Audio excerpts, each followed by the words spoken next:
not you at the moment, but you're looking at generations and wale watu watakuja later on kukuja kutumia some of these facilities. So we still are not out of the woods. But me as a tusema, just to summarize, because I don't have much to say, it's ila siku, the day we're gonna kick out, I'm gonna talk about KANU. KANU is Kenya African National Union. Hiyo jogo. Venye Moi kuna siku moja alisema KANU is gonna rule for 100 years. You know, this we still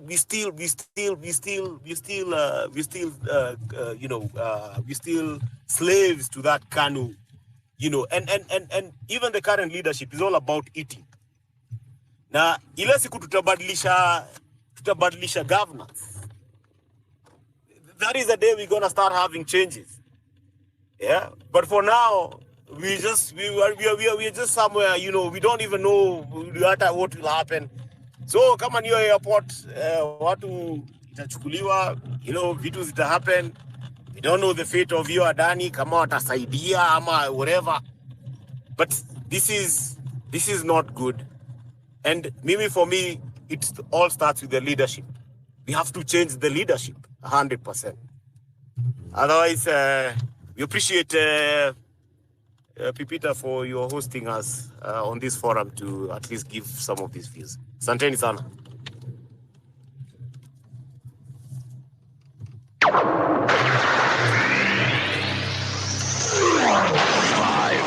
4, 3, 2, 1, 0. Welcome to Home Run with Pippi. Thank you so much for that submission, Access. Naona watu wameshaanza kuchukua various side. Adani na wengine anasema kwamba our problems are more than that. And I'm seeing Armstrong writing, the problem with JKI was not money but poor management. It was purely a management issue. So there is that. We have new speakers. I see Anthony and Culture in the building. Say hi, Culture, before we get to the topic of the day that has already been put out there on the Jumbotron. Culture, how are you doing? I'm good. Kopoa. Yeah, tupate maoni yako leo. And what on it actually starts with JKIA is not is profit making, because you have to remember we own the lease. We have the lease of the land. So airport, the way an airport makes money, it's very easy. You have landing fees, and JKIA is the third busiest airport in Africa. Third. Unaona? So they are making money. It's just that obviously it's mismanaged. And then imagine if you have that land, you have that lease. You know, Adani can go and actually get a loan of that lease itself. So the whole thing is shrouded in mystery. Tungekuwa tunasikia if this thing is being developed by a contractor from Dubai or even the Chinese, that's okay. But that goes into and then you look at the world. Nilikuwa France. You look at a building ilitengenezwa 1300, a church. Yani hata shingo yezi angalia mpaka huko juu. And then you look, it's 1300. And then what I've seen these Europeans do at a Belgium. You see these very, very old buildings. Kuna pattern. So you see a church there, and the way the city is designed, what a build courthouse, maybe right there. But that courthouse can't be far from the architecture, because wamejaribu kumaintain your architecture ya 1800s for. So they can build a courthouse, but that courthouse it's modern, but inafanywa ikae ni kama imeparara. It's like, so the design, if you look at the city, it looks like a 1400. Nika everything was built in the 1400s, because hiyo ndio design wame create. Now you come here the same way we are. Unaangalia easy projects are Chinese. You can know it's a Chinese who built. It doesn't look like an African structure, because unaona hizi mavitu za Chinese, hizi maarufu zao. It's like I'm in China, bana. Where is our pride? So I don't even think the Chinese necessarily, the people who built highways, who created highways were Americans. Na miwa nilinotice kitu moja ukidrive in Kenya's highway. When you miss a turn, so if you're driving in America and you're driving in Kenya, ukimiss turn, ukikuwa Kenya, it takes you so long to turn around, unapotea. In America, the people who designed highways, every mile, so mile wagani, I can't see as in any, but every mile wagana exit. Every mile exit. So if I have a house in the US, nakwambia tu, kama ni Thika Road, nakwambia tu, toka exit 4, make left, utaona gas station, you will get to my place. Exit points were trade, those were trade places. Hapo ndio utakuta ma markets. So you just wonder, yani ndio watu ushindwa, hawa Afrika, nini mbaya? Smart. But hata ukiangalia highway vile hata imetengenezwa, unaona, our engineers wana cut. They were cutting costs. And everything. So the JKI deal, you can tell. You hear rumors there was a kickback, obviously, for 200 million. Na hiyo ndio Murkomen alishikwa nayo, Dubai. And that kind of money, you have to get express authorization. So the president had to intervene. I believe that story. And Ms. Takiwa, they are very, we have very, very capable people who can run airports from the private sector. Because I think hata sisi tuliwaste Bob Collymore. Bob Collymore could have run even Nairobi as a county. He has that experience. Ruto has never run a company. You have no employees. You've never run, Ujai kuwa na 20 employees. Ujai, you've never run anything in your life. And you are, and how are we trusting? Yani president anaweza kuwa na that kind of leeway. Yani I can become president and central bank, I have a right way of going into central bank, taking what I want. You mean a president can actually auction assets of a country? Kwani country yetu haina laws? You cannot, as a president, auction ports, airports. There should be something about that. Unaweza kuwa president to just auction, and you just feel like you wake up one day, you get a deal. There's that lady who was asking what would they have done. Hawakukuwa na plan. People know, all these contractors around the world, they know African governments are corrupt. Create a deal, present it to them, even if it's to the country's advantage, give them a kickback. Did you think Ruto had his lawyers there examining that deal? As long as they were getting money, that's it. Sanda kwa nakaribishwa na airport na Muindi. Anyway, let me not vent too much. That's all I have to say. 2 minutes past 5 p.m., ladies and gentlemen. Welcome to Home Run. Social conversations, engaging topics on your phone anywhere. This is Home Run with Pippi.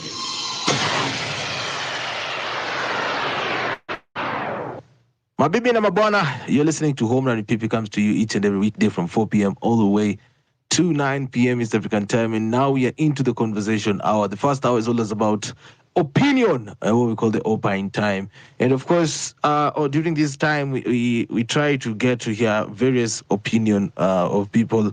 And of course, sometimes you don't have to agree with them, yeah. But of course, the way you dissent is also very important.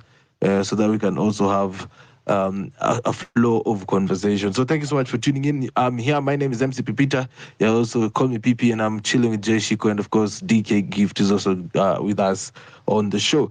Now, I see the real Joe. I mean, I'm called a Jew, but I'm going to go to Charlo first before I go to the real Joe. I request the microphone and talk to me today is about state of the nation.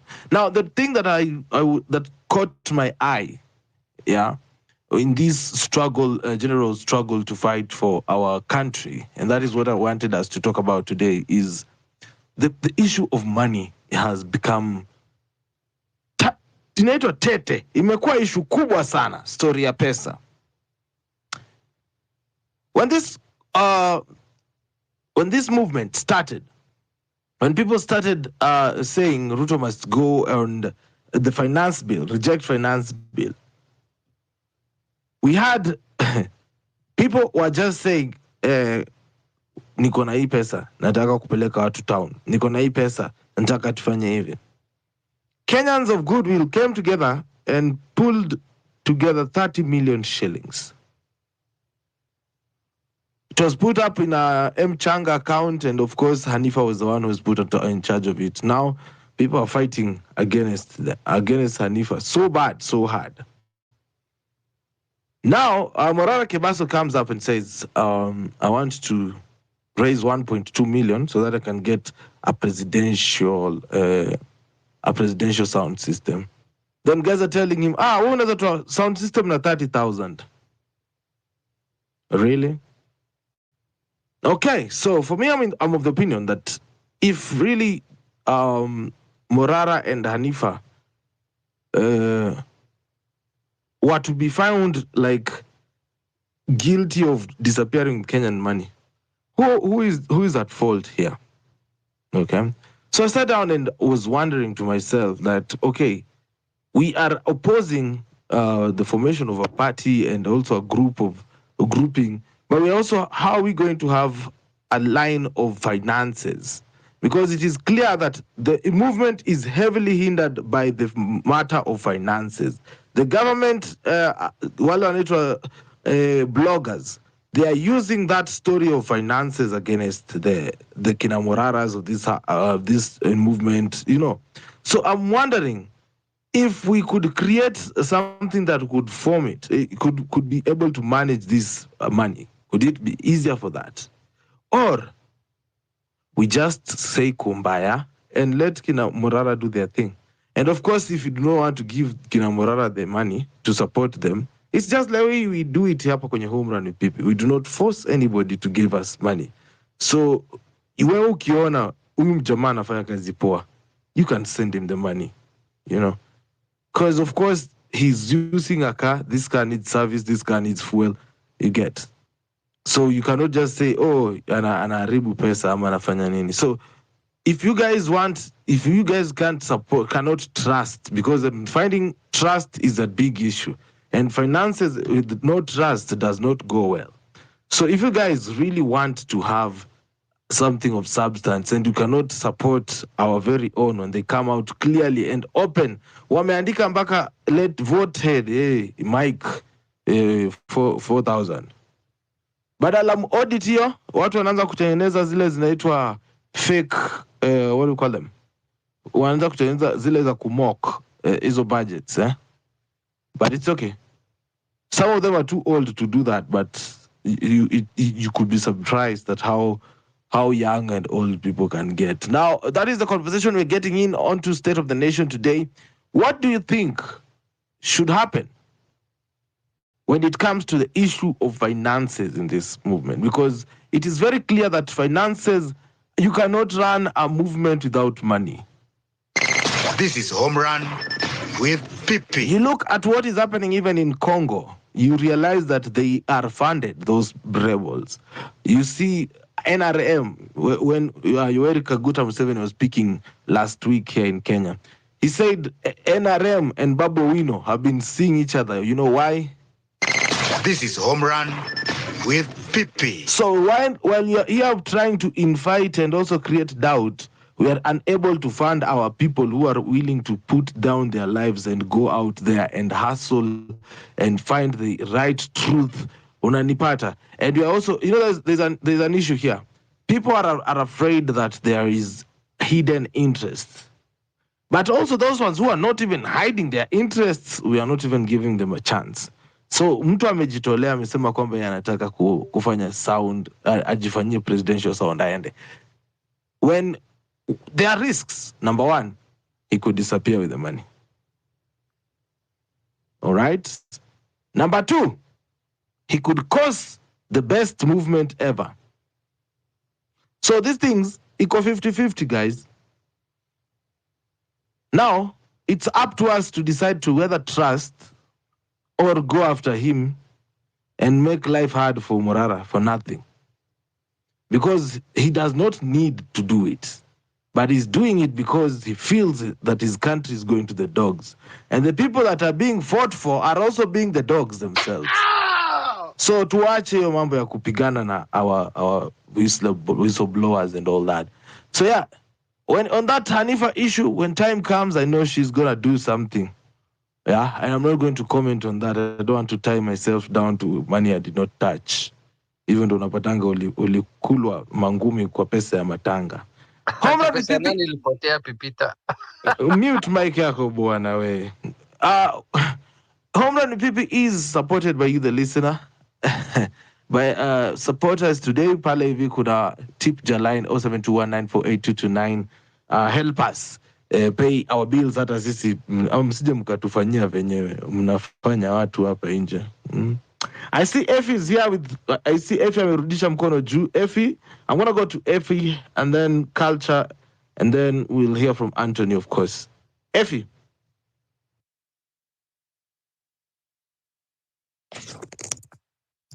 Yeah, can you guys hear me? Yeah, sure.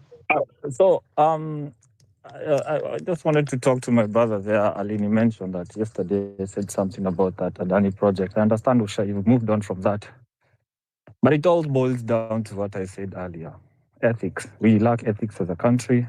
And you have to remember that our leaders are a reflection of the society.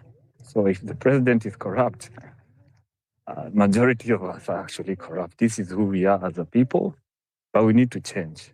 About the finances, from what I understood from Morara was of the idea that politicians wanatumianga pesa zao kufanya campaign. That is why they feel like they are justified to steal from us, because one or the other, lazima pesa irudi. There's no reason someone would spend almost 500 million to do a campaign where they will be earning 800,000 or even a million bob a month. It does not make sense. At some point, mtu lazima atataka kurudisha hizo pesa zake. And for that, I support him. I've sent him my cash. Mi namtumianga nikipata kidogo, natuma punch, natuma tao, with no regret. Akitaka kukula, there will be no difference. Even my money is being eaten by Ruto and Raila and all these other cows that we voted in. So to me, it is all the same. But if there's a chance, a very slight, small chance that someone might rescue us from these hyenas, I will take it with both hands. And that is what I'm going for. Because if someone, mtu amejitokeza anasema akona ethics, I have to trust this person at some point. Hatuwezi kuwa tunaishi hivyo na limbo. And don't forget, people like Akina Orengo, the people Akina Moses Kuria, these are people who have even been jailed by Moi fighting for the liberation of this country. And what did they end up doing? Orengo is one of the most corrupt governors in this country. Akina Milio Odhiambo, they were human rights defenders. You could even see barabara inaenda kwa nyumba yake hapo amekula hata hizo pesa. So, like I said, we need to look inside ourselves. Tujiite mkutano, because honestly, there's something fundamentally wrong with the way Kenyans approach life. Not all of us. Not all of us. But something is definitely wrong. And our leaders are reflections of who we are as a people. That is why someone would accept a deal from a company like Adani. Mtu anawaambia paka ataleta employees wake huko. You understand? So anyway, I don't have much to say. Sasa nikaendea watoto wangu kindergarten. Nitaenda kukusikiza tu, nimeka earbud kwa masikio. Thank you, Pipita. All right. Thank you, Effie, for that. Culture, mambo vipi? I wanted to talk about this Morara issue, na Hanifa. Can you hear me? Yeah, I can hear you. Okay, so Hanifa me I contributed. Hanifa me contribute 2K, bro at aliniambia contribute 5K. Guys, that thing shook the political class that we can actually contribute 30M. Me at I think we can do 500M. So now wataki. So what happens is the government bloggers are attacking Hanifa, but working them. What wanaanza kudoubt. Now also people are attacking Morara. I think you should send what is not going to hurt you. Me nimetuma 400 bob. I mean, you Obama ali fundraise $250 million of what wakituma $5, $10 hapa na pale. We don't have a choice. Let me tell you, because the other choice is Kalonzo. Kalonzo is an 80-year-old man. Do you think that man is fighting for your future? He's not. Ruto is not fighting for your future. Who is out there risking it all? Ni Morara. Now he has to eat. Alafu pia people don't know like that trip itself, the wear and tear on your body. Kudrive. Alafu unafika, and then you need to eat. Okay, you need to have a drink. You need to feel relaxed. Okay, then you need to be comfortable doing what you're doing. Unaona? So watu Itumbi hata is attacking him. Guys, that means he's doing something right. So you have to fund him. Hata kama if you're 100 bob, listen, this is money that sometimes hata 200 bob utendo to me just recklessly to do something. Just you can send money that won't hurt you. That way, if you think it's a risk, then alafu watu wale wana complain, watu wale they never contribute. People are asking Hanifa atoe audit, wajai contribute hata ndururu. Wajawai. Sisi ndio tunafai kuuliza hiyo audit. Me, I've never tweeted as I want an audit. I trust her. She did what she was supposed to do. Okay, but what wataangalia, did she eat lunch? Did she get an Uber? Did she get a sijui nini? Did she go to and sleep at this hotel? Okay, hizo ndio vitu wataanza kuangalia. We need to wake up na tuache kuattack watu. Hii mentality ya Afrika. Sasa who's the alternative? There is what you call a protest vote. Let's say Morara doesn't win, but Morara gets 2 million votes. Do you know what kind of message that is? That we've proven that we can fund a candidate, we can put a candidate, and that candidate can go all the way. So we need to, mina hata na show what we are behind. We should be asking people, do you have your IDs? Have you registered to vote? And who is the candidate that we are voting for? Is it Omtata? Na Morara, we start going. We'll be caught back-footed 2026. Ruto is winning this thing, by the way, guys. Okay? He is, because of the way we are. Alafu tumesahau, all of Africa is looking at us. All of Africa wanaangalia what are Kenyans doing. So we are holding the rest of Africa. We need to lead by example. I think Morara is the guy. Contribute hata kama ni 10 bob, 100 bob. Mimi nimemtumia 400. Hiyo 400 ningetumia sijui nifanye nini. I would have bought a couple of things here. So what? That's all I have to say. So let's support them and let's fighting them. If you disagree with him, kama utaki, sawa tu, hata unaweza mtumia DM, basi umwambie hivyo. Lakini you have 100k followers. Alafu unaandika hapo.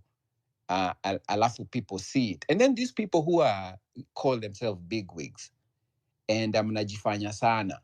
Guys, in about 3 years, I'll have the same 100k followers. I just joined. I have 1k. So I will also have influence. Mnajifanya sana nyinyi watu mna followers because you're not supporting anybody and you're writing crap. Ata, you have 100k followers and you don't even have a product. Useless, bro.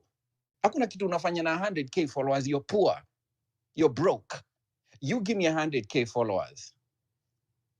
So there's nothing. Mtu unaona followers wake wengi alafu ana criticize Morara. You're like, oh my God. Guys, those things work. Msifikiri. Imagine if Robert Alai was on our side. Imagine if all these people who had all this influence were talking about Occupy State, Thomas Go. That guy would have gone. Anyway, wacha nyamaze. Thank you for the opportunity, guys. Thank you so much, Culture. I don't know if there's somebody who wants to comment on what Culture has said, but do you really think activism can happen without money, honestly speaking? Wenye hawataki kuchangia Morara ama wenye wako na shida Morara anachangia ama anaitisha pesa. Do you really think you can have a movement like that without funds or finances, any kind of support? Would he have gone all over the country na gari yake? How sustainable would that have been without asking for support, honestly speaking? And it's not like he's doing it for himself. He's doing it for all of us. Like, we have learned a lot in the way of where these projects, in fact, hakuna projects zimekuwa zikifanyika, that's the point. And we have learned that through Morara. So for those of you who are crucifying him for asking for financial support, what exactly is going on? I really need to understand. Anyway, I see we have a lot of speakers here. I think I'll pick somebody at random. Anthony, do you have something to say about this? Hi, hi, Peter. Hi, everyone. There's one thing I've realized. Guys seem to draw the line. You want results, but you don't want the cost of those results. The only reason e-movement haina traction is because hatutaki kusikia uchungu, but we want to enjoy certain things. And I remember when we started saying, in my group, we started saying, you know what, guys, let's organize this thing. Let us fund this thing. Guys were like, you guys want to eat money? And I told guys, political parties are funded worldwide by 5 shillings, 10 shillings, 30 shillings.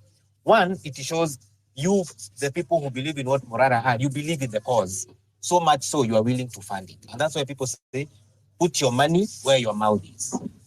So you want Morara to go around Kenya. You want Morara to talk to people, engage people about the rights sisi tunataka, what we are fighting for. But we are telling him, do it at your cost. Because you think Ruto and Akina Raila Odinga go around Kenya at their cost? No. If you look at how political parties are structured, even chairmans, even cooperatives, political parties, every member from the MCA to the governor, once they are paid their salary, there's money they remit to the UDA party, to ODM, to Ford Kenya directly. That money is used by the party to propagate its agenda. So when Ruto wants to take a chopper, he doesn't pay for it from his pocket. The party pays for it. His members pay for it because he's fighting for them. And they believe him so much that they fund him. Now, this movement, why are we so opposed to anything that will cost us? But we want someone else to spend.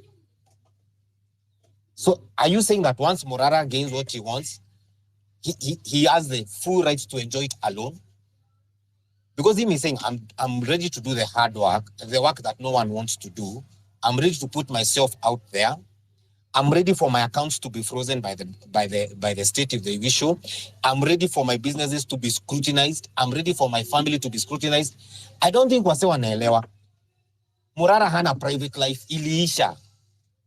That guy cannot sit in a hotel today and eat. That guy, his children today, their lives changed, his wife. So you don't want to say, you know what, Morara, we believe in you as much as you believe in yourself. We need to be serious and start saying, this Kenya we want, this type of governance we want. Let us start being actively participants in it by contributing towards it financially, intellectually, physically by us being there, and we start moving forward.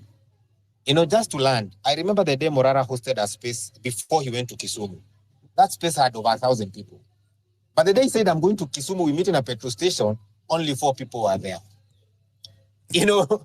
Now, the difference between Morara, the good guy, and the bad guys who you say we are fighting, when the leader of the bad guy says, tomorrow I'm going to Kisumu, my people, we are meeting at Kamaki's. Do you know how many bad people will be at Kamaki's? So, you want to get something done, we need unity. Not to achieve these petty fights. That's number one. Number two, whether we want it or not, and I know one day this will be a topic, we'll have to make alliances. We can't do this on our own, whether we want it or not. And we can't do it, we can't get anything for free. That tutoyo free mentality kwa kichwa, that we want things for free. I don't know. Let me just land, Jay. That's it. Thank you so much for that. I just need you guys to bear in mind that activism involves a lot of things, and all those things require money. Anything you do requires money, honestly speaking. So if I'm going to be organizing a protest, I need to create awareness campaigns, right? That requires money. I need to create banners and whatnot. That requires money. I need movement. That requires money. If I'm going to be lobbying for policy changes, it requires money. So for those of you who are against contributing, ama wenye wanashauri tu hivi tumecontribute pesa mingi na I don't even understand. You'll find that even the guy guys who are complaining did not send money to Hanifa and have not been sending money to Morara. So what exactly is the problem? How is the movement supposed to go ahead kama hakuna funding? I really need to understand. Anyway, another person at random, Mau.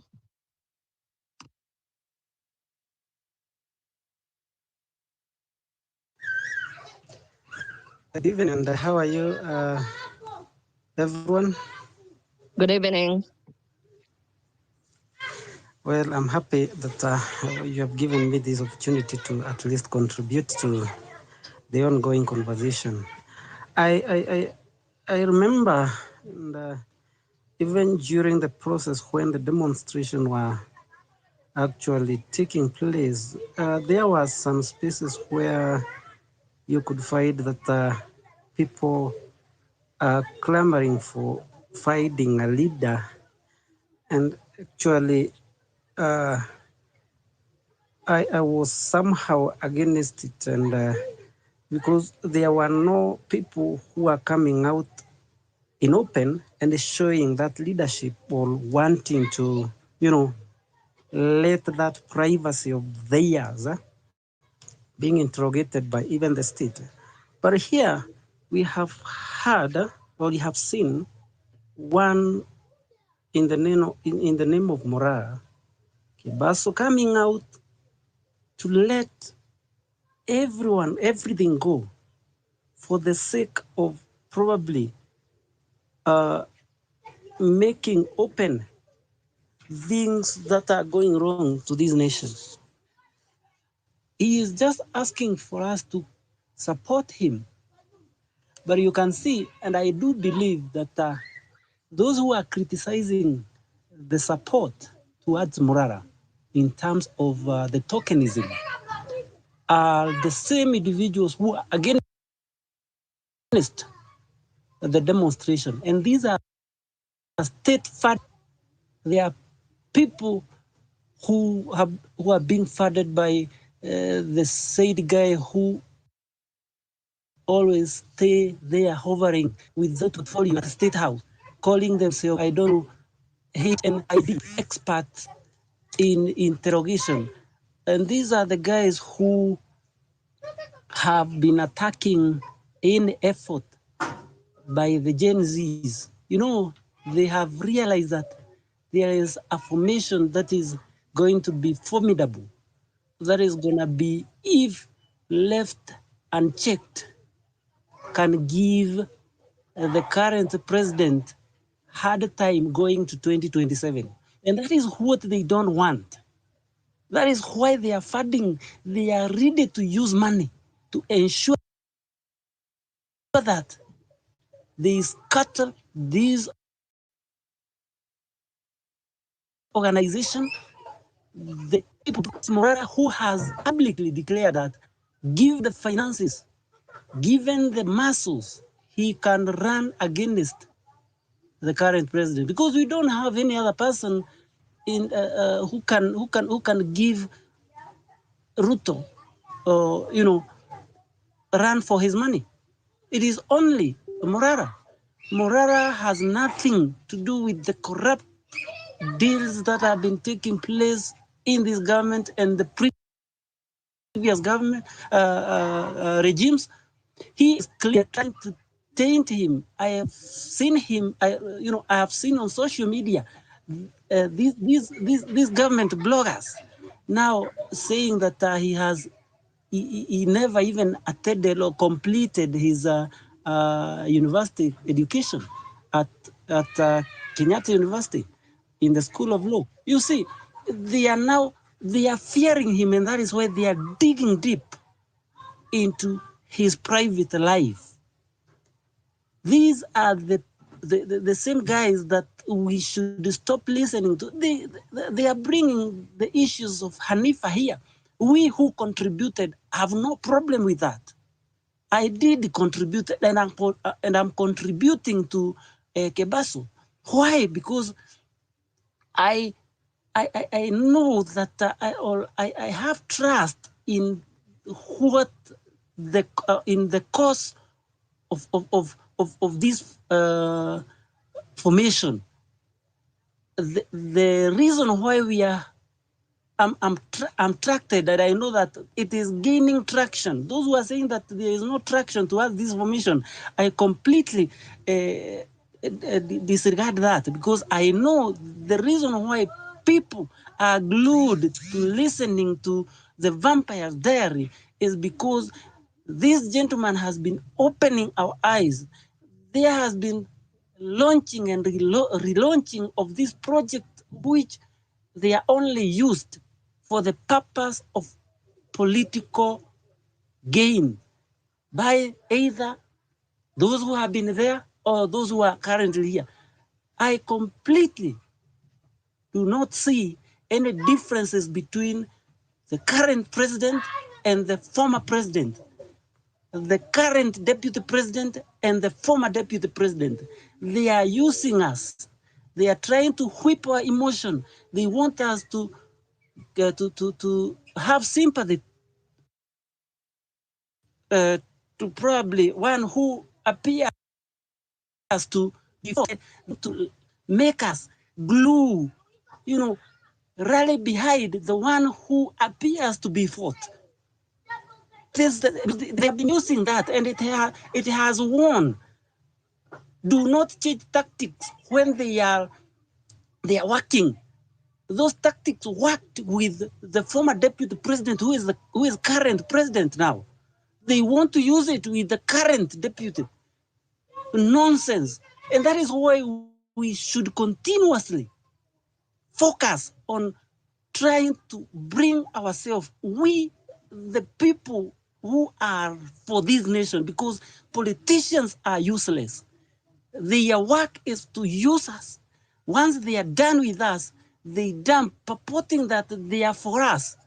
I've seen Morera in Kisumu demonstrating the stupidness in of a contractor, just building a bridge and actually leaving it without safety guards, and only for them to rush there and create a good picture to the president when he is passing there by doing some massaging around it. These are the things that Murara, and I feel so much, I don't know what to say about that, because I feel that I can even support this gentleman to the last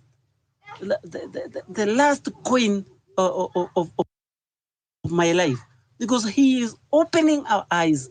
I can tell you, even those who have never known of of corruption that is taking place in this so-called mega project, they are now talking about them. They have realized that even when they see the president coming to launch a project in their area, they know that probably that part of the campaign, and it might not even get finances from the government to fight life. So we must not continue with that narrative and that conversation that we are fighting the person. We are not fighting Morara. We who are for the cause. Those who are fighting Morara are government-funded bloggers, and they are the one that we are now discussing here, which should not be the case. We are the majority. Those government-funded bloggers are just but few. They are only using that proximity to the resources to finance those who are around them, and have interacted with them. I have interacted. Actually, I can tell you, this is a leader of HNIB. I was part of it. I was afraid to him. And I can tell you, even when it was purported that he was, I don't know, hijacked or done what, beaten, bastardizing the government, the former regime of what, much of what they are now doing this time, hijacking and killing our people. So, my friends, can we stop attacking ourselves? Let's attack these government-funded bloggers. I've heard somebody talking about, I don't know, a lie. Yes, he has numbers, but this is a guy who has been jumping from one point to the other point looking for money in the name of he has numbers. He went the other day to the office of Deputy President. He was on the table discussing how he can influence, only to solicit for fund. We know that to finance a campaign, to finance activism, you require a lot of money. Kindly let back Morara because he has decided to risk his life. I'm glad for him because he is born again. When he died today, he know his relationship with God. These are the people that we require. We don't require people who are pretenders like the current president. I would like to land at that point because I'm very hurt because when I hear people saying that they require leaders in this movement, when a leader presents himself, automatically without being called by anyone, we start fighting that man. Unless you are not part of this movement, you are also part of the other movement which is funded by the government, then I don't think there is any reason we should be fighting Murara and his cause. Let's audit, and we don't even have to audit. There is a lot of money that is being stolen, right, left, center. Part of our money, we contribute every day for our taxes. You contribute every second to this government, and they are squandering our money. They are embezzling our money. Why are you feeling that hard as if it is your life which has been taken away when you are only contributing 200, 2,000, 10,000 to Morara, who is exposing this nonsense in the government, stupid individuals who are in the government? It doesn't sink in my mind why we would so much look for a leader. Then when the leader presents himself, we start attacking him. So thank you very much for giving me that opportunity to air my view. Thank you so much for that, Mau Mau. And I'd like to remind people of what Anthony said about how now Morara is a public figure. Morara doesn't even have a personal life at this point. That is a sacrifice he had to make. And the beauty of Morara's whatever activism is we all know he's not being funded by some politician somewhere. He's not being funded by the opposition, if there's such a thing in this country anyway. He's not being funded by, I don't know, Jimmy. Ni yeye na yeye pesa zake na zile pesa anatumiwa na watu. So we know he's not compromised in that sense. So why are we having a problem? I don't understand it. Chege, what do you have to say about this? Hi Jay, hi Pipi. Hi. How are you guys? Mulituma DK wapi? Atakuja. Alikufurahisha sana. He's in the listener somewhere. Yeah. Very good. Sasa, this issue of funding for me is very interesting because I think watu wa kuongea wataongea. That's my opinion. And Kenyans generally, we have a trust deficit. And to me, that is what is not being discussed. If I send money to Pipita amekuwa akituwekea tip jar yake hapa. If I send money to Pipita, do I then start following up at Pipita nafanya nini? I don't. Why? Because nakujaga hapa, nina enjoy the discussion, na enjoy the topics, na enjoy vile anapelekesha show, and that is fine.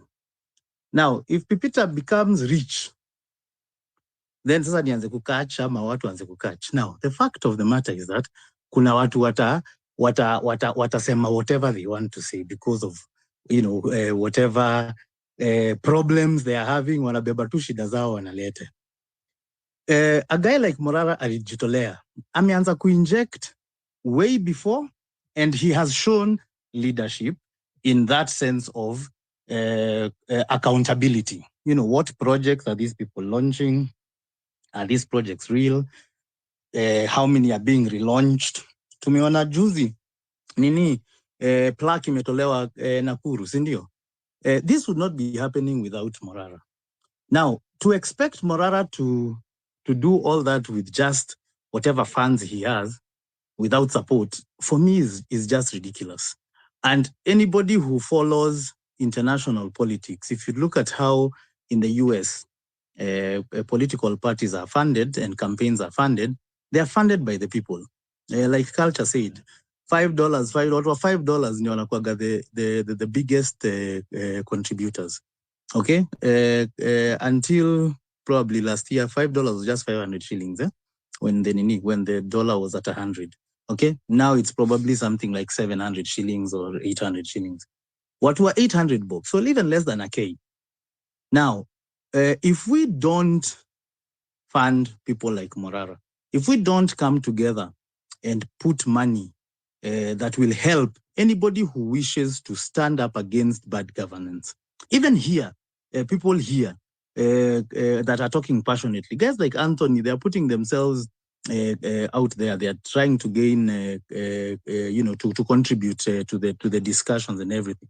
If Anthony today wants to stand for a seat, is he supposed to go back to his family or to look at the corrupt politicians? These are the kind of questions that, for me, I think we need to be answering honestly. And for me, I put a challenge. Kama uko hapo unaongea juu ya Morara na una shoot down his ideas, what are you doing at your personal level to make sure that in the next election, we will not have corrupt leaders? If the answer to that question is nothing, then just shut the F up and allow Morara to show you how change is effected. Because unless you're just interested in coming and kutupatia two stories za jaba na kutuwaste your time, if you're truly invested in what Gen Zs have started and in having proper leadership in this country, you should be contributing in whichever way, not necessarily money, in whichever way to support, to add a voice, to put pressure against bad leadership in this country. Okay? Na ile siku utapata pesa, uombe upate pesa. Na by the way, kuna opportunities mingi sana. Okay? Many of us have left this country and have seen how economies that are progressing are doing it. How societies that are progressing are doing it. And that pain is the one that you had in Culture's voice, in Mau Mau's voice. Unasikia watu wanafika mahali wanasema, wacha tu ninyamaze. Because the pain is so high when you look back at our country, when you're outside and you see all the things that could be happening that are not happening, and people are becoming billionaires and then being praised ati kwa sababu anaenda church ama sijui anapiga magoti analia anatoa sijui milioni ngapi, wanakuja kwa shows kama za Obina wanatuonyesha sijui saa za pesa ngapi, and we praise them and we idolize them. Okay, but it is all at the expense of the mother who for Linda Mama is losing her child, losing her life, at cancer patients who are lacking proper health care, at drugs that are missing in hospitals, and yet you don't think that your inaction is affecting.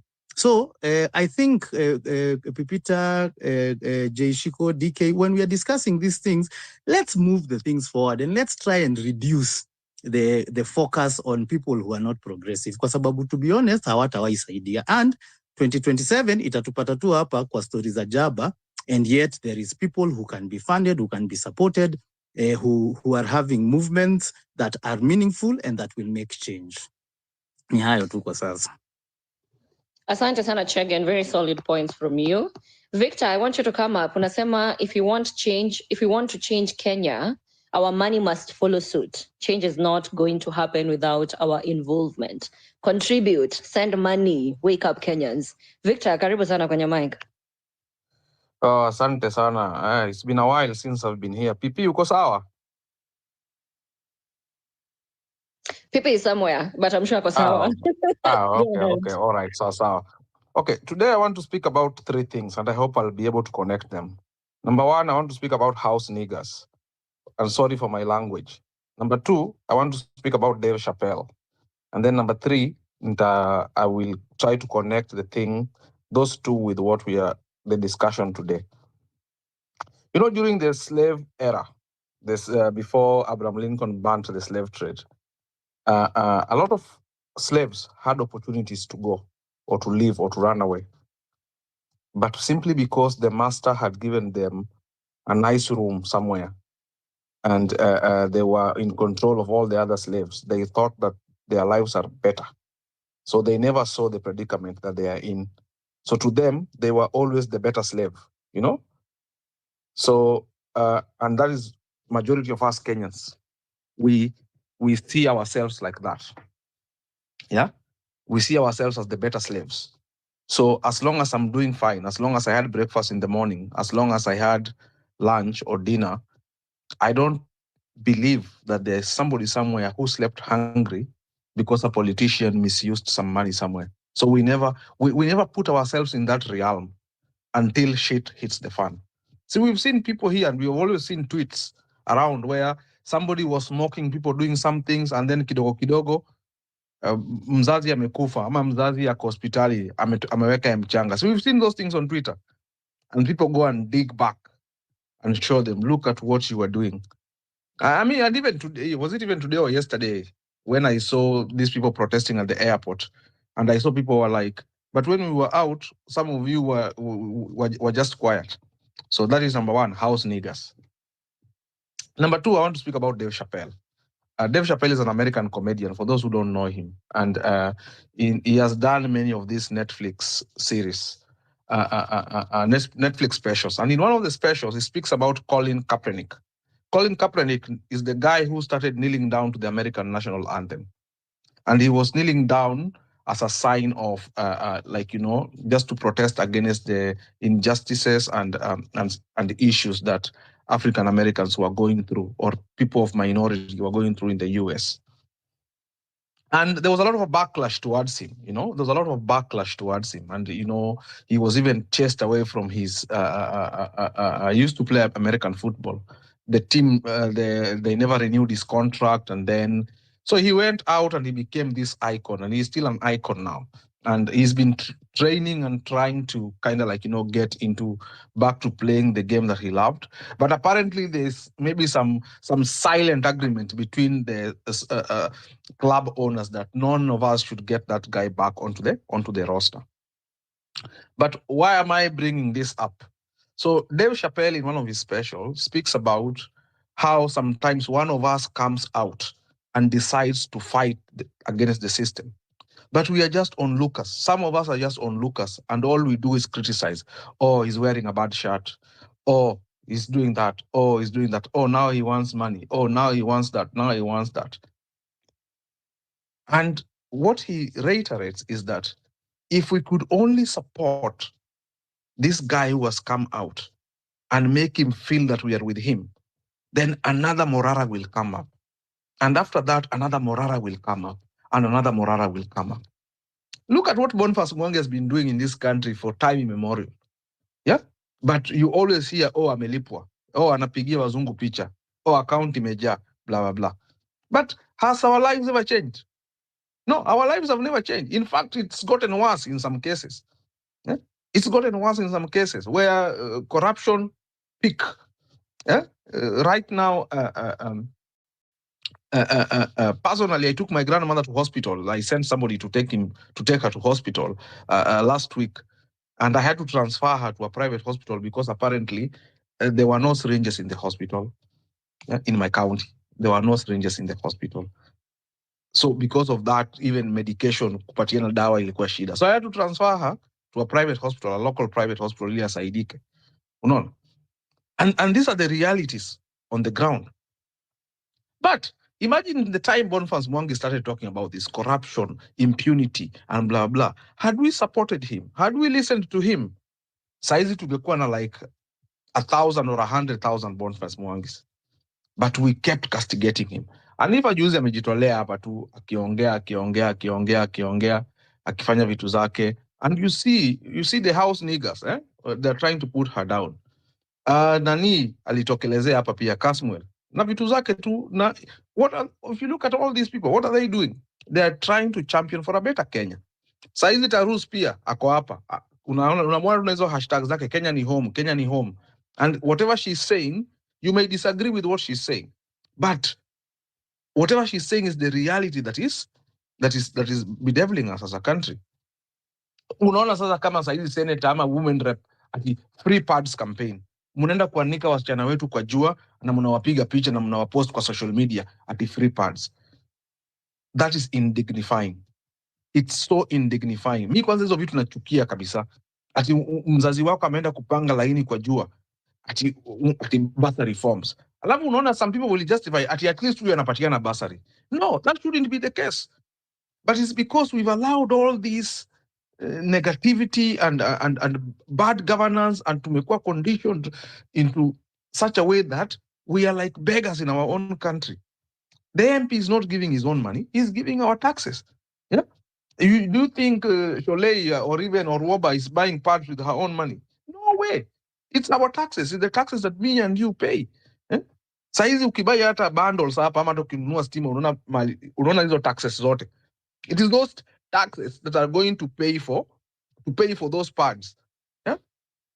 Sasa Morara ameomba tu 1.2 million hapa tu ya kubai sound system and everything and whatever.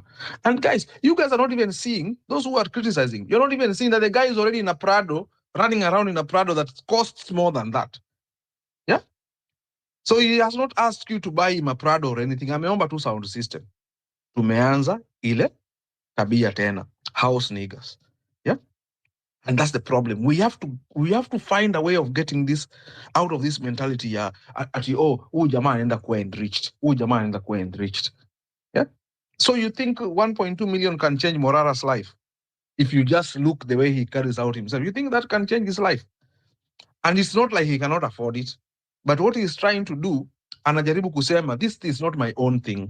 Hii kitu ni yetu sisi sote. Mimi nimejitolea na maisha yangu hata iko in danger, but I'm willing to do it because now I've become the face of this thing. And by the way, imagine anaweza amua arudi anyamaze. Akirudi akinyamaza, unajua tutarudi wapi? Tutarudi tu hapa kwa home run ama kwa hizi platforms zingine, na tutapiga tu nduru na maisha itaendelea, na nothing will ever change. Yeah? Nothing will ever change. So me, I will say this: tuma pesa. Like Anthony was saying, like even there was the other guy, was this Chege who was saying, send money, tuma pesa. Finance bill ili ianguke chini, it was not just nduru kwa Twitter. Tulituma pesa. Hiyo pesa ikaendea kwa medics kununua supplies. Hiyo pesa ilinunua t-shirts. Hiyo pesa ilinunulia watu lunch. Hiyo pesa ilisaidia watu wengine kutoka Thika, kutoka Rongai, kutoka wapi Fair, everything. Nothing, there's nothing for free. Eh? The only free thing was in the Garden of Eden. Vile Adam na Hawa walikula matunda wakafukuzwa nje, tuliambiwa we have to sweat. Yeah? We have to sweat. Hakuna kitu itakuja rahisi. So ukitaka kukaa hapa ati uona wewe kazi yako ni kutukana wale watu wamejitolea ku take the country forward. And I always wonder why aren't these people there when the government is wasting so much money? Unasikia ati we are building a kilometer of road for almost 1.3 billion shillings. Kwani hiyo barabara imetengenezwa na gold? Just 1 kilometer of road. Not even in the country where I lived in do they build road that expensively. But why are we doing that? Why don't these people ever complain about such kind of things? Yeah? Kwa sababu house niggers, they never pick on the master. House niggers always find the smaller guy that they can pick on because they are bullies at best. No, they are bullies at best. So what they do is they pick on a smaller guy and they try to hit him because it makes them feel better. What you don't realize, a house nigger, is that we are all in that boat. So as you poke holes in that boat, we are all going to sink. So, and I always say here, and for all those who have been here as I speak, nobody is going to bring this change for us. Hii change ni yetu sisi wenyewe ndio tutaleta hii change. Hakuna mtu mwingine ataleta hii change. It is just us. If we had not come out for the finance bill protests, saizi hiyo finance bill ingekuwa imepita na tungekuwa tunakamuliwa. Now this would have been the 3rd month starting tukikamuliwa vizuri. Unalipa shift, unalipa housing levy, unalipa kwanza wale wenye wako na hizo probox zao na Subaru, ungekuwa unalipa motor vehicle circulation tax, unalipa fuel levy, ungekuwa unalipa everything.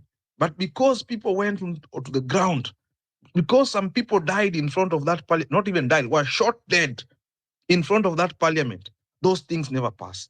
So as you tweet here, unatukana Morara, sijui unasema unatukana Nifa, unatukana Tarus, unatukana Caswell, unatukana Boniface Mwangi, unatukana anybody else mwenye amejitolea that anaenda kukua, si anaenda kuwa face of this, they are going to be the face that stands against evil. Wewe hiyo ndio kazi umejitolea. Just know that you are a house nigger and your life will be so miserable because you know once slavery ended, those house niggers had nowhere to go.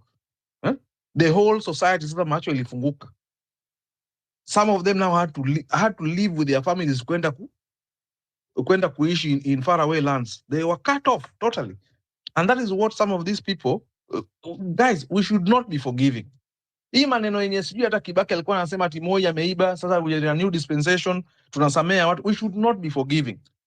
If somebody stole public resources, when we get into a new dispensation, we have to make sure people pay. Once we start making sure people pay for the mistakes that they do, kila mtu atalainika. Kila mtu atalainika. Yeah? So mimi nilichanga kwa medical hiyo ya kina Austin, tulituma pesa huko, pesa za transport tulituma, na hata hii ya Morara bado tutazidi kutuma, because that is, sina nguvu kwa sababu magoti yangu iliisha kitambo, sina nguvu ya kukimbia kwa street. So the only thing I can do is ile energy ambayo natumia kufanya kazi, nachukua ako ka 1,000 kangu ama ka 200 kangu, natupa pale. That is the contribution that you make to this country. And if I heard some people speaking about international countries or Western countries, but that's how things happen here. People who believe in a cause come together and they donate. Saizi, if you follow German politics, there are 2 states called Saxony and Thuringia. The alternative for Germany party, which is the right-wing party, has wako na majority hapo in those two states. They are not likely to form government, but wako na say. But how did these people come up? Because they were fed up with the system. Na wakasema badala ya kulialia tunalialia kila siku, we are going to organize ourselves, and they put their money where their mouth is. Sasa in those 2 states, anybody who wants to form government, ni lazima utaona venye una deal now, because now there are forces that you cannot ignore. So hata sisi saizi we have 3 years left to 2027. Lazima tuanze kujipanga saizi. Na ukiona what we've achieved in the last 3 months or so, things are different. Kenya is different. We are speaking a different language. The fact that now we can tunachanga pesa na ifanye kitu inasumbua. Some of these politicians are not having that, they can't sleep at night because they don't know what's going to happen tomorrow. Na ndio maana unaona walienda wakajieka kwa kona moja, because they realized if we stand divided on this, we are going to perish. So we have to stand together or we are all gone. So the power is with us. The power is with us. So changeni Morara pesa, kila mtu tuma kitu yako. That is ile siku tutakuwa tunasema tumejenga Kenya mpya, wewe pia utaona mimi niliweka ile mawe pale, mimi niliweka ile mlango pale. Lakini kama wewe kazi yako tu ni kutusi watu, then as the new Kenya comes in, you will feel very lonely, because you will start telling your friends, sisi ndio tumejenga hii nchi, and people will remind you, no, you didn't build this. Alafu hata ukienda ukijinyonga, hatutasikia uchungu, because you were never part of us in the first place. Wacha nimalizie hapo Jay. Thank you so much, Victor. I really have to wonder, hata kama ni wivu, is it jealousy? Are you jealous? You are not the one who came up with the vampire, previously on Vampire Diaries idea. You're not the one going around the country exposing projects that are not actually projects. You're not the one who was being sent pesa on Mchanga. Like, what is it? I really need to understand it. Ni wivu, ni jealousy, ni ujinga, ni 527 ulitumia blind. What exactly is the reasoning behind you not supporting watu kama Morara? I really need to understand it. Masongo, I think you've been here for a hot minute, and I saw you unmute at some point, so maybe you can give us your feedback on this.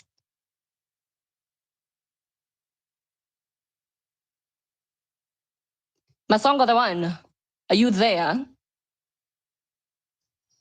Okay, Masongo is not there. Nothing, you can go ahead.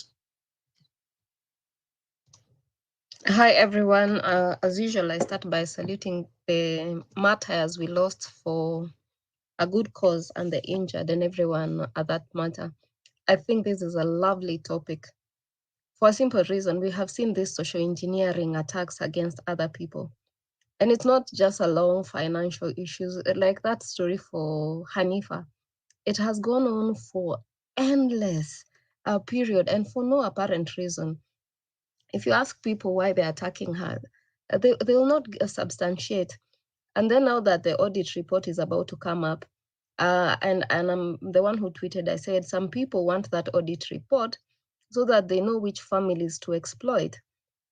And I'm amongst the people who are championing for her not to release details of the people, the actual details of the families that received the money. Because some people don't want even the audit report. They just want to know who to exploit, even maybe criminally attack them. So we need to be careful. Number two, I think she's done a brilliant job taking care of the bereaved families and the injured. Who has ever given Hanifa money to run those errands? It costs money to run from hospital to hospital, to travel for those funerals. In fact, I'm a proponent that we should also support Hanifa. She has gone out of her way to help those families, stand with them. Number two, people don't understand how Mchanga works. Mchanga is not a place where you can raise money for a cause and then you pocket that money, even if you're traveling outside the country to go and get treatment. They need you to give a report from your doctor that is sending you outside, and then this money will be sent to the hospital where you're going to. So it's a very it's a very tight process. However, because of the kind of life people have entertained themselves into, shallow attacks, there's no depth in argument. It becomes very easy to go for the low-hanging fruit. Oh, you gave her this kind of money. And they express actually their level of dishonesty. If someone can steal the money, those are the people who think Hanifa ate the money. Those are people projecting their character. It simply means if they were the ones accessing this fund, they would have affected so many things. So I'm glad that this money went to the right person. I feel sorry for her every day for the attack she has gone through. Now, fast forward to the voices of reason. Casmuel has done a good job, but you find people on and off attacking him. Oh, he thinks he's a leader. He's not our representative. His eloquence, his commitment to be out there, he's also another face that we should be supporting. For any person who's doing something, those are the leaders. They're people who want to impose themselves on us as leaders, yet they're doing nothing. The people who will eventually support and fully are people who we have seen on the street trying to be the voices that we need, trying to shine light in those dark alleys that democracy has been killed. Those are the voices that we're going to support, and not just we're going to support, we are supporting. But a lot of people find it easier to attack the likes of Casmuel and now the Morara issue. I'm getting really tired of this kind of behavior because think about if imagine if we were successful on 25th, we would be attacking each other. Oh, so and so is not the right fit for this, simply because people are thinking of of themselves and not the country. So in the case of Morara, remember this is someone who has worked hard. He's giving us the most precious resource. You can't renew time. Yesterday is gone. It doesn't matter how many billions you're worth. You can never buy it back. So he's giving us time. He's a young man with a family and children. Money does not raise a family. Time. People understand love in terms of time. He has decided to give us his precious time. He has put his life on the line for a country that is ungrateful. Now think about it this way. What is 1.2 million? And we are not even footing the cost of his errands, travel. That car requires maintenance, fuel. We're not looking at his accommodation and so many other inconveniences, because I'm sure out there they find cases where they have to come through for, or maybe people who just help them or cover them. We even need to chip in for his security. So people, I'm not sure people have a long-term vision of where we are going, because our unity and our voices are our strongest weapon. But now when we turn our guns against each other, it, it doesn't make sense at all. It doesn't. Am I saying that we should toss money? Oh, help me not forget the people who have held spaces. and Kina KOT, they were in Mombasa, KOT, Nora, the Kimathi, I think, grandson, there has been Wilson. We are watching, even if we're not screaming, we are watching and we are supporting these people quietly. And even trying to reach out to other people who may not be on social media to chip in their support. But now, because I don't know where this culture of just mindless social engineering, the people who do it for likes, the people who do it to change a conversation, the people who are probably paid. But this is not the time for that. We need to focus on exactly what these people are doing, because when the president went back on the road, everybody was like, oh, we have lost, he has started campaigning. But as soon as Morara started spotlighting what he's doing, it deflated that milestone. It deflated him. So the plan to keep Morara on the road is a good cause, and we should focus on that. We will always have those kind of people who are trying to pull others down, so we shouldn't focus on that. However, allow me to throw caution. It's not everybody who is trustworthy with money. So, and this is the time actually when we get to know about character. Because most of this thing, the reason why we are suffering today is because there's no character in the people who are supposed to be leaders. So, character is a key thing, how people communicate, how people interact with others, how they view issues. Because think about, we have lost money for a very long time of projects that were done on paper and they were never done on the ground.